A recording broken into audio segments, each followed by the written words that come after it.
Ok, bueno, buenos días a todos. Nuevamente gracias por la invitación y vamos a desarrollar entonces el tema que nos han encargado.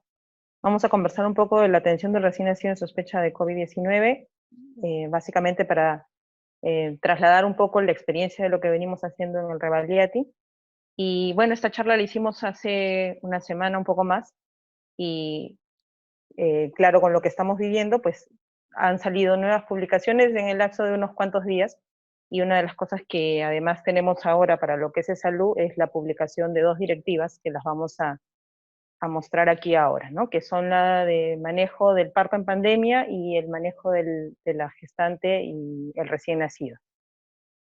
Primero, veamos un poco lo que realmente sabemos o podemos, una pandemia reciente, lo que sabemos de esta enfermedad apenas dista de unos 3 meses, y estamos constantemente recibiendo información y publicaciones que tenemos que revisar cuidadosamente, ¿no? Lo primero que podemos decir es que las gestantes parecen tener el mismo riesgo de enfermedad que las no gestantes, cuando las comparamos con su mismo grupo de población. Pero hay que tener en cuenta que la gestante presenta cambios fisiológicos que aumentan el riesgo de algunas infecciones, ¿no? Por ejemplo, atelectasias basales, disminución de la capacidad residual funcional, un aumento en el diámetro del tórax, etcétera, que podrían hacerla mucho más susceptible a infecciones respiratorias como las que produce el SARS-CoV-2. Y se ha reportado, además, en esta población, en epidemias pasadas, mayor riesgo de enfermedad grave cuando se infectan con virus de la misma familia, como el SARS-CoV y el MERS, por ejemplo, ¿no? O incluso con virus respiratorios como el de la gripe también.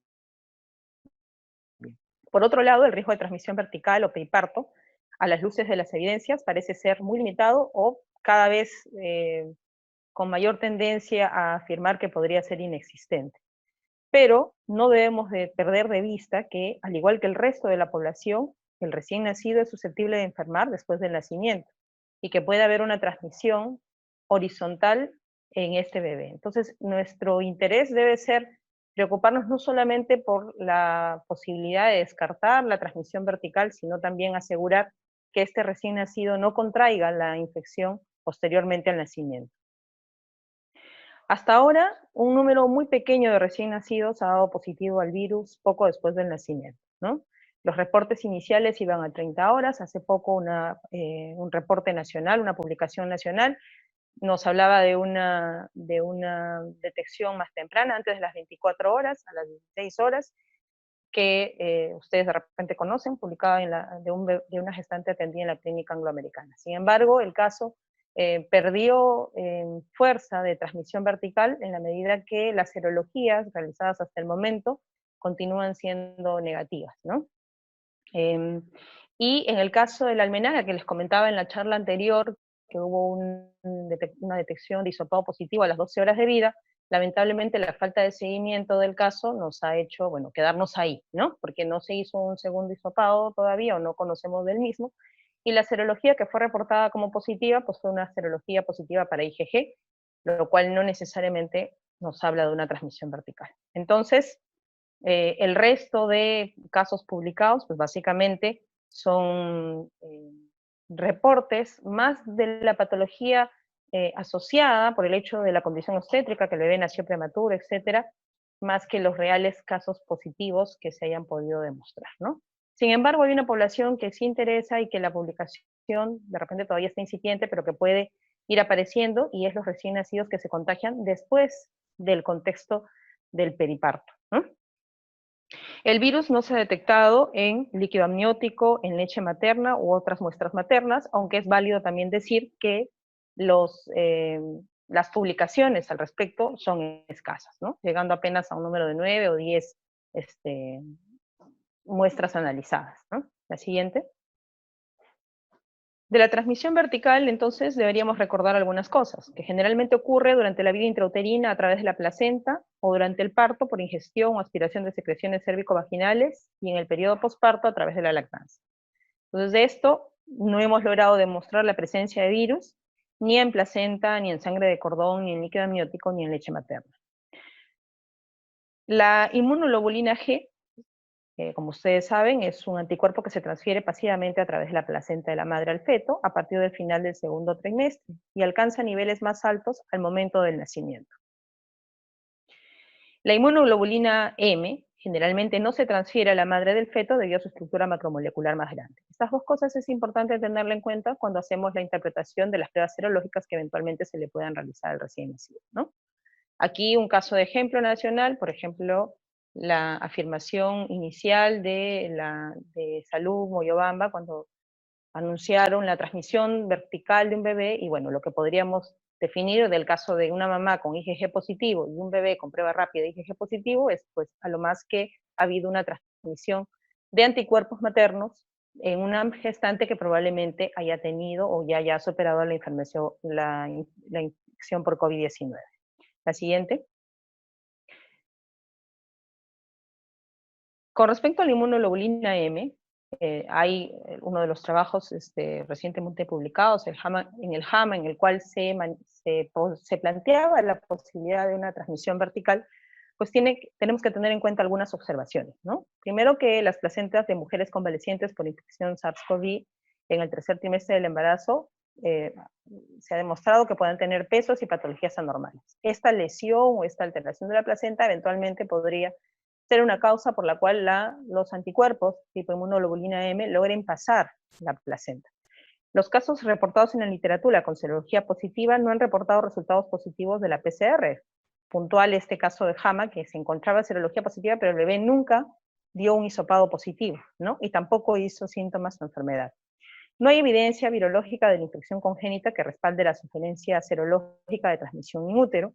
Hay que recordar que el diagnóstico de infección congénita no se puede basar solamente en el hallazgo de inmunoglobulina M, y esto es válido para otras patologías también, porque puede ser propenso a falsos positivos o negativos, junto con reactividad cruzada, ¿no? Por ejemplo, con el factor reumatoideo, o porque hay una eliminación incompleta de la inmunoglobulina G de origen materno, como es el caso en la rubiola congénita, o porque hay una reacción cruzada con otros virus, como es en el caso del Zika. Entonces, esto todavía necesitamos más pruebas para poder definir un poco el comportamiento de la inmunoglobulina y de las inmunoglobulinas y cómo se van a comportar o presentar su evolución, ¿no? Igualmente, en el caso que mencionábamos de la publicación de JAMA, pues la caída de la inmunoglobulina M fue bastante rápida, pudiendo incluso representar un artefacto. Entonces, las evidencias en realidad de una transmisión vertical son muy débiles o escasas como para poder afirmar que existe. La siguiente.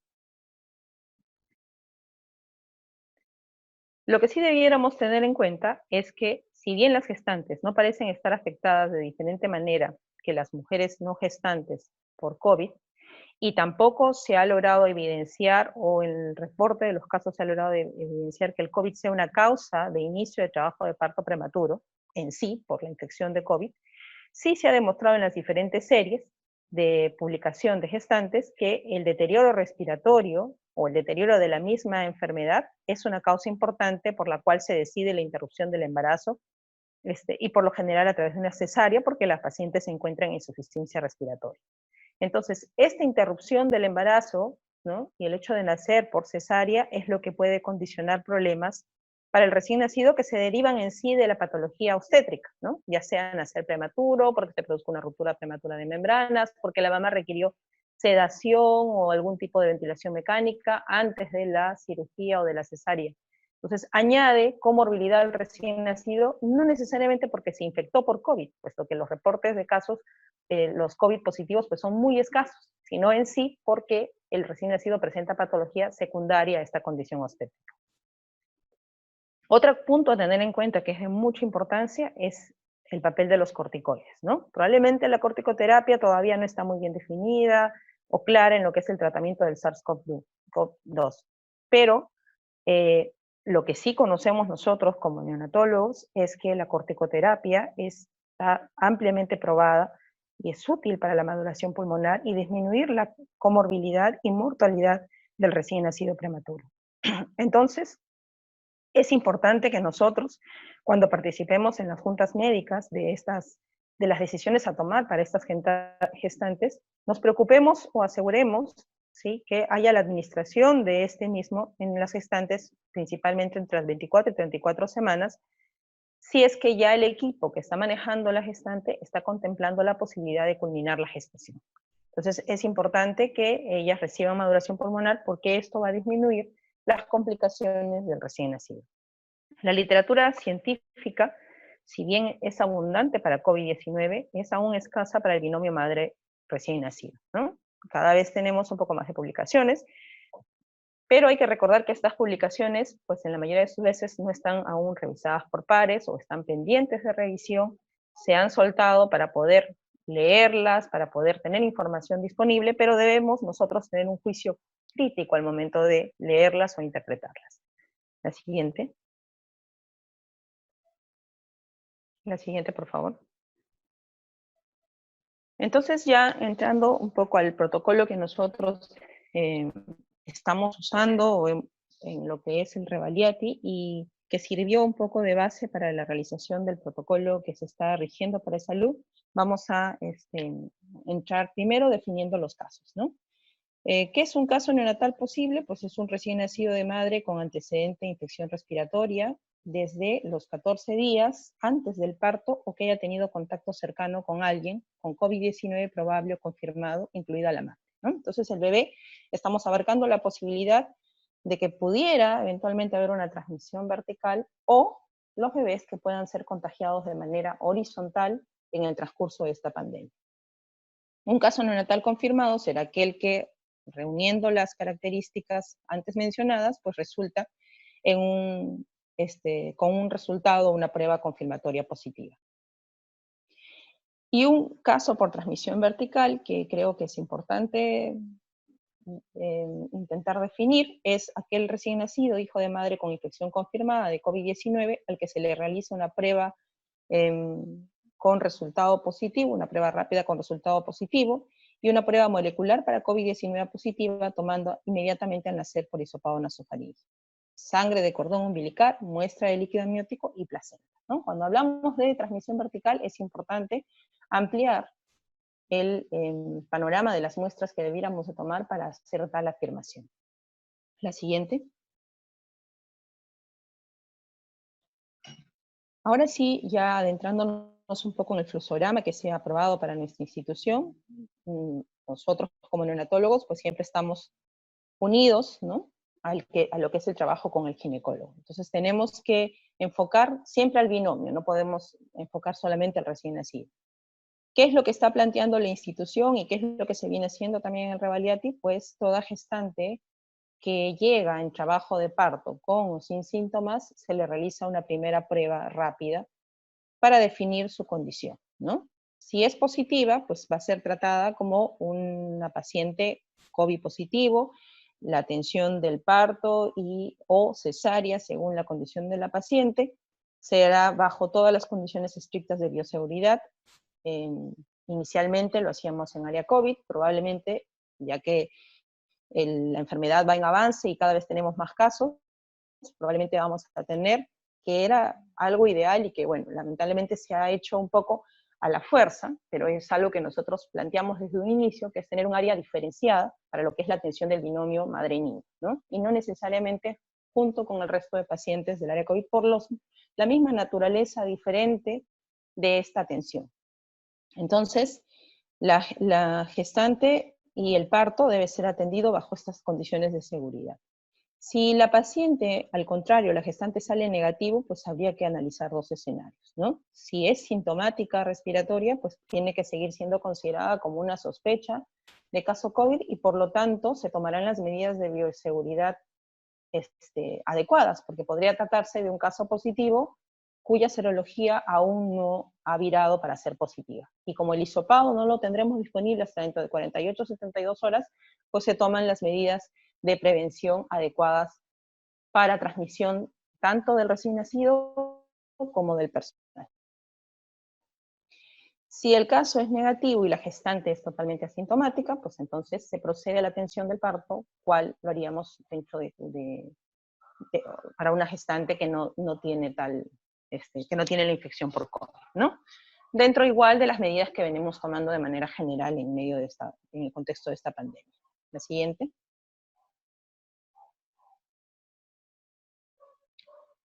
El otro documento que ha publicado Salud es la guía de manejo de gestante y el recién nacido, ¿no? Entonces ya situándonos después del escenario de cómo vamos a ir definiendo la atención de esta gestante, pues nos centramos ya en una gestante que tiene, es un caso confirmado de COVID-19 o está en sospecha del mismo. Entonces decíamos que vamos a colocar mascarilla a la madre y la vamos a tratar la vamos a atender en una zona de aislamiento de sospecha o zona de aislamiento confirmada. Esta atención se va a realizar en una sala de partos o sala de operaciones que se alterna para la atención del binomio de la madre-niño, ¿no? No debiera ser idealmente la misma sala donde atendemos al resto de pacientes. Entonces debe ser una sala diferenciada. El ambiente debe estar equipado con equipos de protección personal para el personal que asiste, y las medidas de atención inmediata y RCP eventual que pueda requerir el recién nacido, pues van a seguir los protocolos ya establecidos y conocidos tanto para nosotros, en el caso de lo que rige la institución, que básicamente se rigen de lo que es la Academia Americana de Pediatría. Aquí nuestra directiva publicada como tal señala sí realizar clamplaje tardío y sí realizar contacto precoz. Más adelante vamos a tomarnos un tiempito para analizar esto, ¿sí? Pero es lo que la directiva en todo caso ha planteado. La siguiente. La siguiente.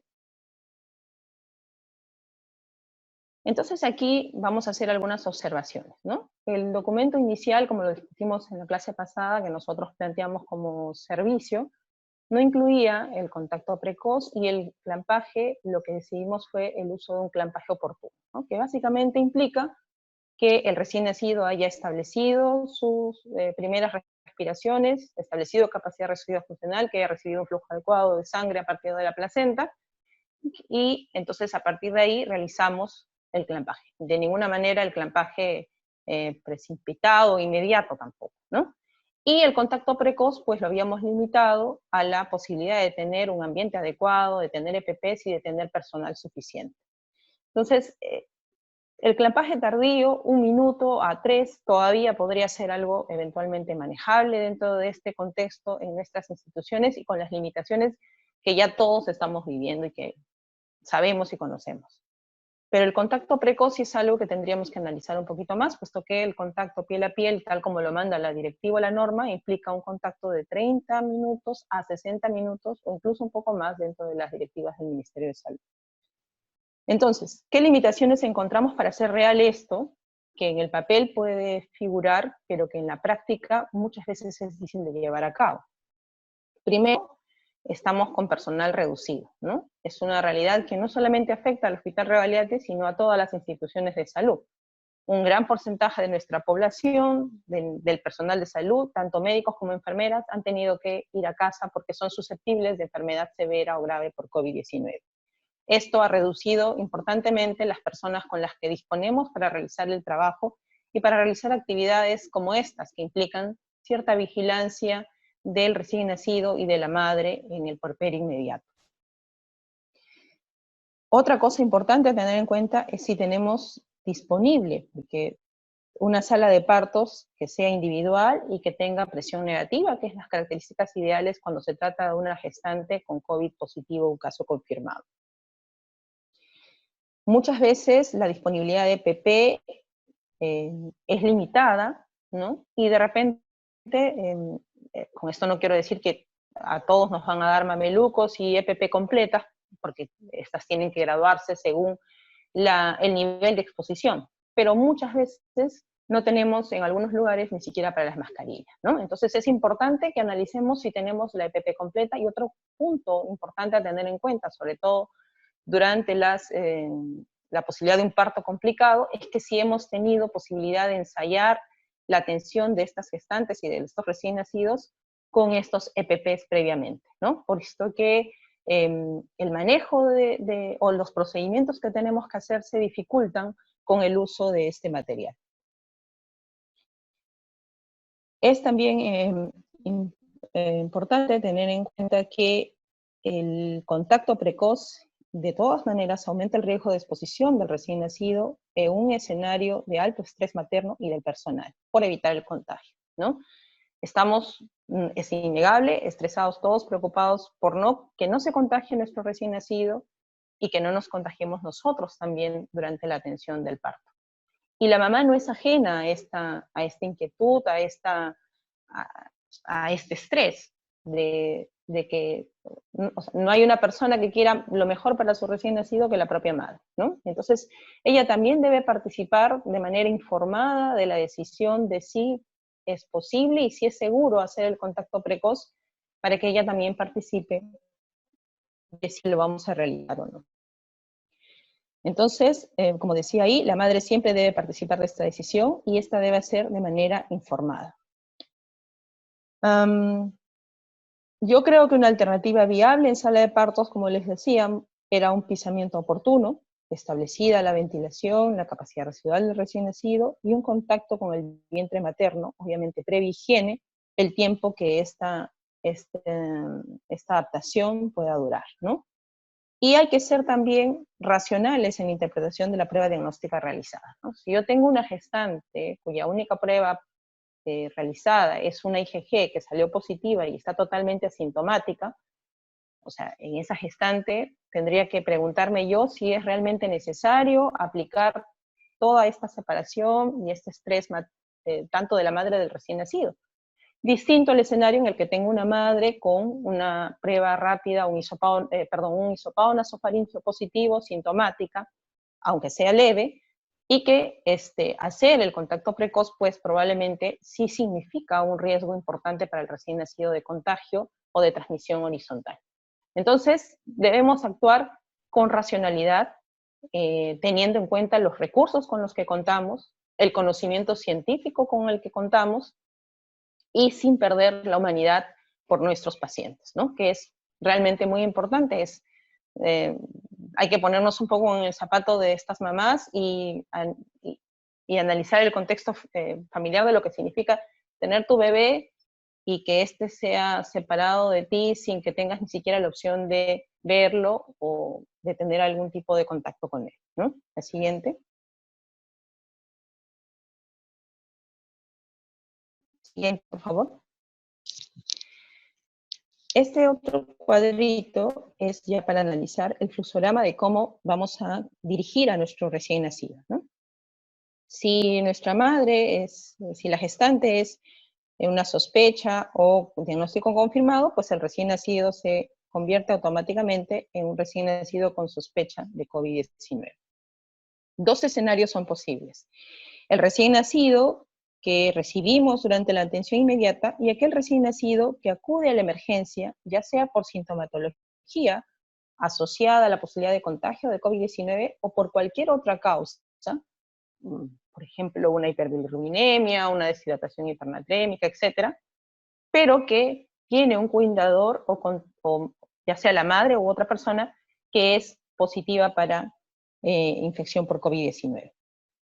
Entonces, vamos a analizar primero el escenario dentro de la atención inmediata. Decíamos que la atención inmediata es ideal hacerle un área diferenciada para el fluxograma que se ha planteado, pues probablemente en la emergencia o en sala de partos, si es que se ha establecido ya un área diferenciada, o en sala de operaciones del área diferenciada. De lo que es el ambiente, pues ya sabemos que idealmente debiéramos de contar con presión negativa. La cuna radiante donde realizaremos la atención inmediata es ideal que esté a 1.5 o 2 metros de donde se viene atendiendo la gestante, o eventualmente en un lugar aparte del lugar donde se está atendiendo la gestante.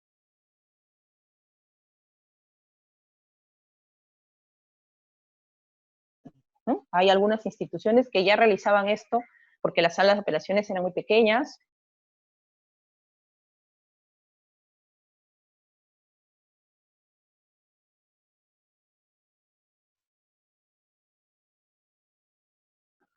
Producido la atención inmediata, pues dependiendo de cómo evolucione nuestro paciente, vamos a decidir a dónde va a dirigirse, ¿no? Si hace una transición adecuada de la etapa fetal a la vida extrauterina, pues podemos llevarlo a lo que es la unidad de cuidados transicionales, ¿sí? Que es como se llama en nuestra institución, o el área donde solíamos vigilar esta adaptación, ¿no? El escenario de dárselo directamente a la madre es un poco difícil, pues que aún estamos esperando la confirmación de un hisopado positivo, o si tuviéramos un hisopado positivo, ¿no? Entonces, este recién nacido va a ser inmediatamente aislado, digamos, en la medida que está siendo considerado una sospecha de COVID. Es ideal que una vez que ha completado su proceso de adaptación, pues dentro de las primeras 24 horas realicemos el primer hisopado para hacer el descarte de si está o no infectado, ¿no? Nosotros en la institución venimos, una vez que tenemos esta prueba confirmatoria, realizando el hisopado en el recién nacido o si hay una fuerte sospecha, ¿no? Es ideal para descartar la enfermedad en este recién nacido que tengamos 2 muestras, por lo menos con 24 horas de separación. En la práctica, lo que está ocurriendo es que realizamos el hisopado, el resultado lo tenemos en 48, 72 horas, y en función a este, debemos decidir la segunda muestra o no. Si la gestante era una gestante que estaba en espera de su hisopado, ¿no? O su prueba rápida era solo un IgG y necesitábamos el hisopado pues, para hacer confirmación, ¿no? Entonces, una gestante sintomática respiratoria, ¿sí? Y el hisopado nos sale negativo de la madre, que va a salir teóricamente más o menos igual que la del bebé, pues no tendría sentido repetir una segunda prueba, pues porque el recién nacido sale del fluxograma al descartar la enfermedad en la madre, ¿no? Pero sí tenemos una confirmación de la situación de COVID positivo de la madre, es lo que hemos considerado en el fluxograma y lo que manda la literatura en las diferentes guías que se han planteado en otros lugares, es realizar una segunda muestra para descartar que el paciente realmente está negativo, ¿no? Si se descarta la enfermedad en el recién nacido, ya sea porque la madre fue descartada como sospecha, pues no es una paciente COVID, o igualmente porque ya el segundo hisopado se realizó y fue negativo, pues entonces ese bebé puede pasar a los ambientes, o sea, a las comunes, donde atendemos el resto de recién nacidos. Si en cambio el bebé está positivo y la mamá siendo positiva también, pues se puede proceder a lo que es el alojamiento conjunto en esta área diferenciada, ¿no? Con lactancia, permitiendo incluso lactancia materna directa. Hasta ahora en el Ravaleti no hemos tenido ningún caso positivo como les decía. Es ideal completar observación de 48 a 72 horas para evidenciar que no se presenten síntomas en el recién nacido. Y si todo va ok, proceder al alta manteniendo aislamiento del binomio COVID positivo dentro de casa por 14 días, ¿no? Recomendar la cuarentena, sugerir a la madre estar en una habitación que tenga una puerta, que la diferencie del resto de la casa, pero que tenga una ventilación adecuada. Y reforzar las medidas de bioseguridad tanto para la madre, la familia y cómo manejarse con el recién nacido. En el caso de que el recién nacido no haga una adecuada transición y el post-transición, pues se procederá a dirigirlo a una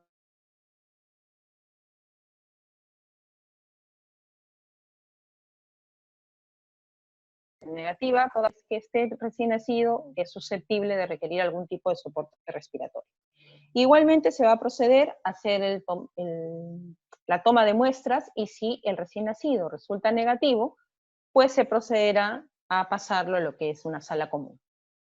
Obviamente, el manejo de la patología, que decíamos principalmente suele ser derivada de la causa obstétrica, pues va a ser y se va a continuar manejando de la misma manera. Si es un prematuro con enfermedad de membrana hialina, pues manejaremos la enfermedad de membrana hialina. Si hubo de por medio un RPM prolongado y estamos sospechando una corionitis materna, etcétera, pues se manejará la infección vertical probable, ¿no? Según las necesidades del bebé. Y se deberá de tomar en lo que es la unidad de cuidados intensivos, pues contar con un cuidador sano que sea el que reciba la información, y cuando el paciente esté en condiciones de alta porque superó su patología neonatal en sí, pues será dado de alta con un cuidador sano y teniendo en cuenta igualmente las medidas de bioseguridad en casa, ¿no? Esto que implica que la mamá y el bebé pues deben mantener medidas de aislamiento de contacto, ¿no? Eventualmente la madre podrá dar leche extraída o si decide por un amamantamiento directo manteniendo las medidas de bioseguridad. Para esto tenemos que haber preparado a la familia para estar seguros de que no se va a producir una transmisión de tipo horizontal en el recién nacido, sobre todo si la madre aún no ha superado su periodo de cuarentena. En el escenario en el cual la mamá y el bebé haya hecho una buena evolución, que la madre igualmente haya hecho una buena evolución asintomática, pues es probable que se pueda dar un alta conjunta, ¿no? Y aquí igualmente hay que preparar a la madre para este escenario y ver que las condiciones estén dadas también en el hogar para poder proceder a ello, ¿no? Entonces, aquí quería resaltar una cosa más, que es importante considerar disponer de 3 áreas, ¿no? Idealmente. Un área que es la que siempre hemos manejado de nuestros pacientes, bueno, no sanos, sino no COVID positivos, ¿no? Otro área donde vamos a colocar a los recién nacidos que están en sospecha, que para el caso de los bebés que hacen una transición fetal adecuada, que no tienen mayor complicación, pues sería un ambiente de transicionales dentro de estos bebés, ¿no? Y que al confirmarse, pues su área sería básicamente el alojamiento conjunto junto con la madre. Pero en el caso de los pacientes que eventualmente requieran hospitalización e ingresen al fluxograma de lo que es la atención de un seno neonatal, pues ahí vamos a necesitar igualmente un área de sospecha y un área para los pacientes que ya eventualmente puedan salir con confirmación de COVID positivo, ¿no? Entonces es importante prepararnos para este escenario y tratar de exigir a nuestras autoridades que nos dispongan estas áreas, porque eventualmente vamos a tener recién nacidos que se hospitalicen y que puedan ser COVID positivos. La siguiente.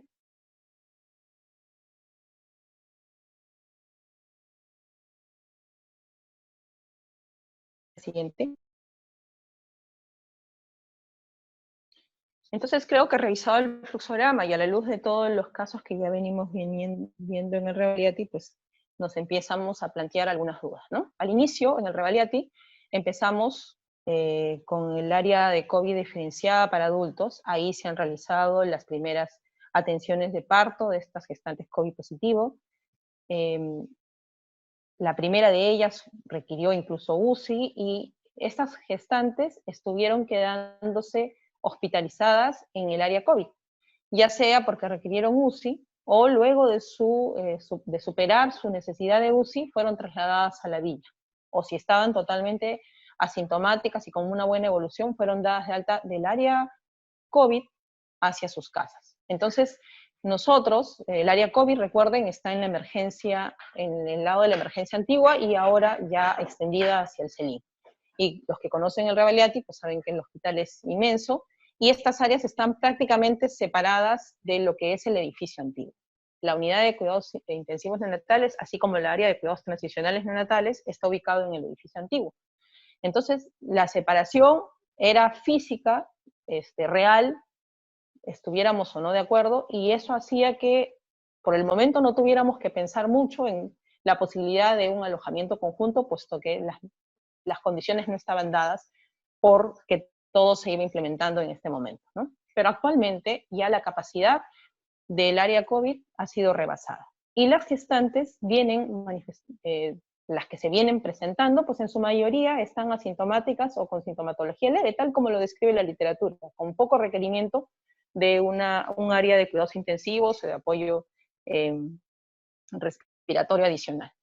Entonces, ahorita, para esta semana, ya tenemos en el piso, en el 5C, donde normalmente estaban antes las gestantes, pues pacientes hospitalizadas con el diagnóstico de COVID positivo, con alguna prueba, ya sea hisopado o serología positiva, ¿no? Entonces, ahorita ya estamos en el escenario de tener a las gestantes cerca a nosotros, a las puérperas cerca a nosotros y plantearnos esta pregunta. ¿Es posible realizarles alojamiento conjunto? Las mamitas ya están ahí, como toda mamá preguntan por su bebé, por la posibilidad de poder verlos, y entonces tenemos que plantearnos esta posibilidad y discutir cómo la vamos a enfrentar.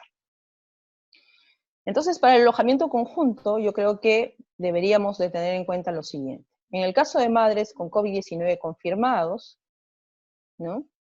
Sobre todo si esta confirmación es por hisopado positivo, ¿no? Porque repetía, si es un IgG positivo y un hisopado negativo, pues no hay mucho que discutir, la mamá ya superó la enfermedad, no va a contagiar al bebé, el alojamiento conjunto es totalmente permisible y seguro. Pero en el caso de una mamá con un hisopado positivo o un IgM positivo, ¿sí? Y el recién nacido es negativo, lo primero que tendríamos que hacer es conversar con la madre la posibilidad de iniciar alojamiento conjunto, de dar lactancia materna, y con medidas de aislamiento para gotitas y estrictas medidas de bioseguridad, ¿no? La mamá tiene que manifestar también su posibilidad de estar de acuerdo. Tendríamos que analizar si tenemos personal suficiente para hacerlo, puesto que vamos a requerir alguien que apoye a esta gestante, ¿no? ¿Por qué? ¿Cuáles son los requisitos para hacerlo? Pues necesitamos, primero, que la madre esté asintomática, ¿no? Porque si está con síntomas, no está en condiciones de atender al bebé. Que esté asintomática o con una enfermedad muy leve. Que la habitación donde se encuentra, pues sea de uso exclusivo de la gestante, una habitación individual. Esto hasta ahora lo venimos cumpliendo en el Revaliati. No sabemos cómo va a ser en el futuro, porque va a depender probablemente de la cantidad de casos que se vayan presentando y la disponibilidad de ambientes. Pero al momento, una habitación individual. Que esta habitación cuente con una ventilación natural o una climatización independiente, ¿no? Ventanas amplias, posibilidad de ventilar, y una puerta que cierre hacia el resto, o hacia el pasadizo en este caso. Lo suficientemente grande para poder mantener una distancia entre la madre y la cuna del bebé. Esta debiera ser una distancia recomendable, idealmente de 1.5 a 2 metros. Y si es posible, debería haber posibilidad de dividir, ¿no? A través de una cortina o biombo, mientras el bebé está en la cuneta donde está siendo alojado dentro del cuarto de la madre.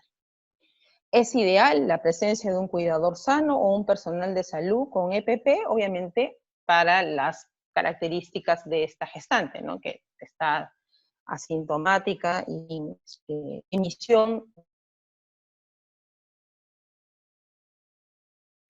Es importante que la madre también lleve la mascarilla facial, ¿no? Y que el cuidador o personal de salud pueda ayudarnos en el manejo adecuado del recién nacido a la madre, ¿no?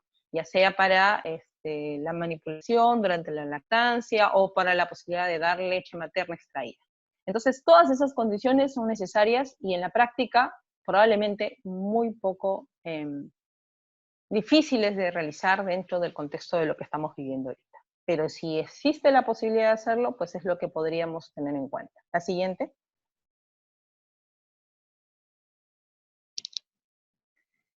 Con respecto a si dar o no lactancia materna, primero tendríamos que decir que no hay evidencia de presencia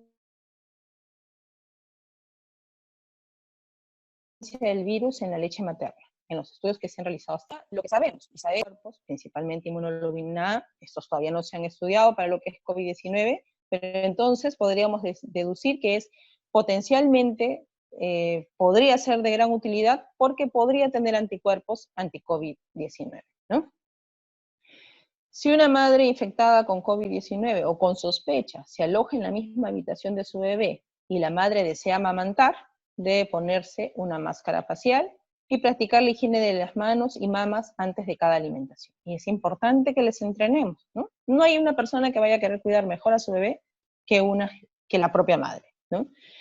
Entonces, si la madre, al contrario, no está de acuerdo con la lactancia directa, le genera de repente demasiado estrés, no desea hacerlo, existe la otra posibilidad de extracción de leche, ¿no? Para eso tendría que lavarse bien las manos, desinfectar la bomba, que idealmente debe ser de uso exclusivo para esa gestante.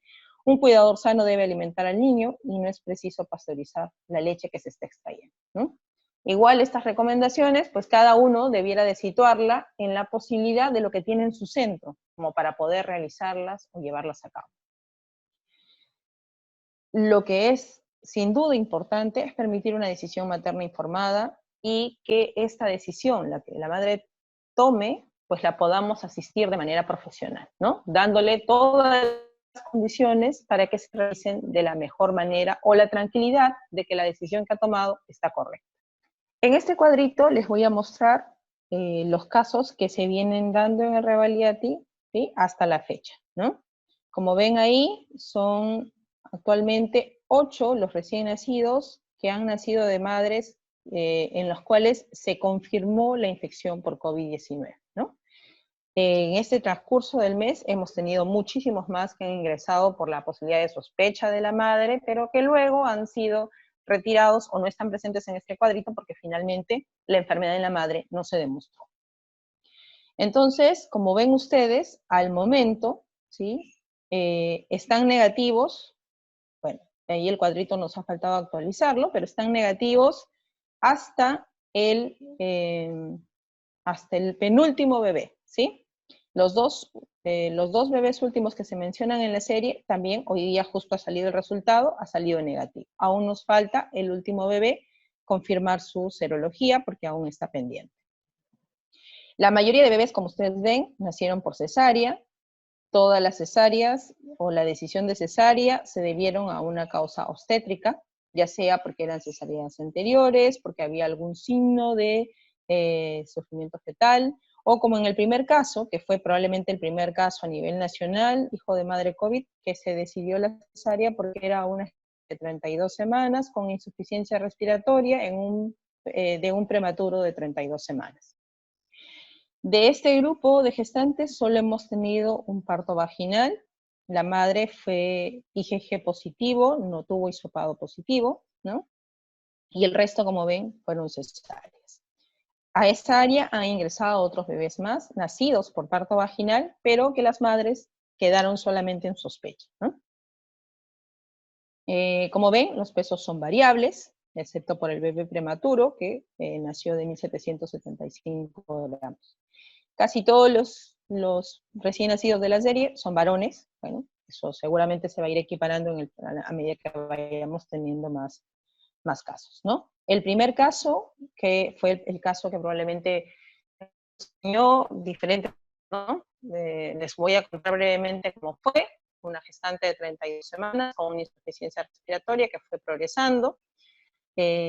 Era la primera vez, el área COVID recién se estaba terminando o empezando a implementar en realidad, y la gestante nació en esta área, se decidió culminar la gestación por cesárea, recibió apenas una dosis de maduración pulmonar, 12 horas antes aproximadamente del nacimiento, y por una decisión, probablemente porque una de las cosas que más adolecemos en esta pandemia probablemente es organización y previsión, ¿no?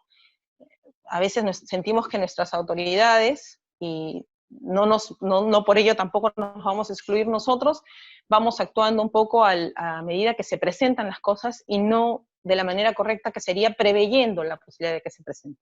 Entonces, este recién nacido nació en el área COVID, y en un primer momento, sus primeras 15 horas aproximadamente de vida, se quedó en el área COVID. A pesar de que el recién nacido, a las luces de la evidencia hasta ese momento publicadas, no podía ser catalogado como un bebé COVID positivo, sino que era un bebé con sospecha de COVID. Y eso es importante tenerlo en cuenta. Los recién nacidos no son bebés COVID positivos, son bebés en sospecha de COVID positivo, y por lo tanto no pueden estar en la misma área donde se encuentran los pacientes que ya son COVID positivo confirmados y que además son adultos, con posibilidad de aerolizar mucho más que lo que podría tener un recién nacido. Así que es importante que sí o sí extrememos todas las medidas, pataleemos, gritemos si es necesario, pero que consigamos un área diferenciada para nuestros recién nacidos, hasta que se confirme, porque como ustedes están viendo y a la luz de la evidencia, pues la mayoría de ellos resultan siendo negativos.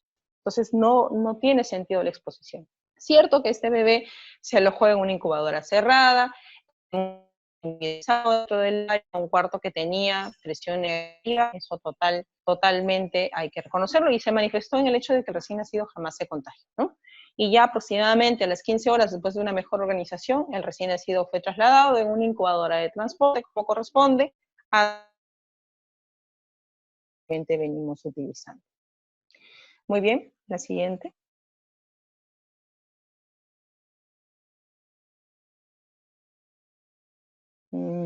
Ya, ahí está. Lo siguiente que quería compartir con ustedes era esta publicación del New England, porque creo que es probablemente el escenario que más nos debiera preocupar, o el que vamos a manejar en lo que es la UCI neonatal, ¿no?